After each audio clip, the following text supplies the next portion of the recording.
Moi, je parle aujourd'hui du joueur qui rentre en centre de formation, qui souvent s'invente un idéal de la banlieue parce qu'il en sort assez tôt. Rapidement, il est confronté au sport de très haut niveau, à la compétition. Finalement, il sort de ça et il ne connaît pas bien ça. Il idéalise justement en écoutant le rap. C'est un gamin, il sort du centre de formation, il signe son premier contrat.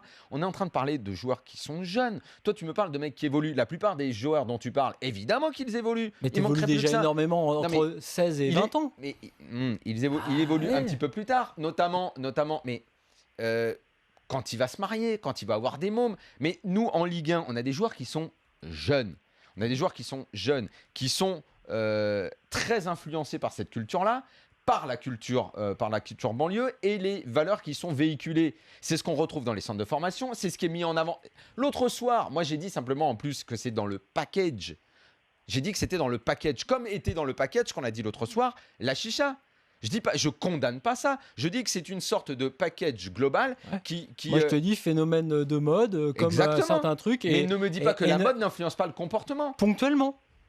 Ponctuellement, bah oui, ponctuellement. Donc, tout dépend de combien de temps dure ta ponctuation. Comme à si une époque, à 30 ans, tu changes. comme à mon époque, tous les mecs qui essayaient, alors le shit ça durait, mais qui ont essayé de toucher un peu à deux trois trucs, et ils sont pas devenus forcément tous dépendants, et ils sont pas tous devenus des calmés toxiques. Si on revient au foot, la valeur donc du premier contrat, de l'agent, la pression qu'il y a tout autour, on en parle sans arrêt de ces thèmes-là.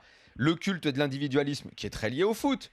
Tout ça est en parallèle. On a cette mentalité-là. C'est très difficile de développer un projet collectif à côté, d'où nos mauvais résultats qu'on souligne souvent, parce que l'institution n'est pas forte. Comme le dit notre auditeur, quand la NBA parvient à contrer cette mentalité-là, par des règlements qui sont durs. C'est pour ça qu'aujourd'hui, énormément de dirigeants demandent à la Ligue, par exemple, d'intervenir. C'est toi-même qui le dis souvent, et je te suis à mort là-dessus tout le temps, dit ça doit venir d'en haut.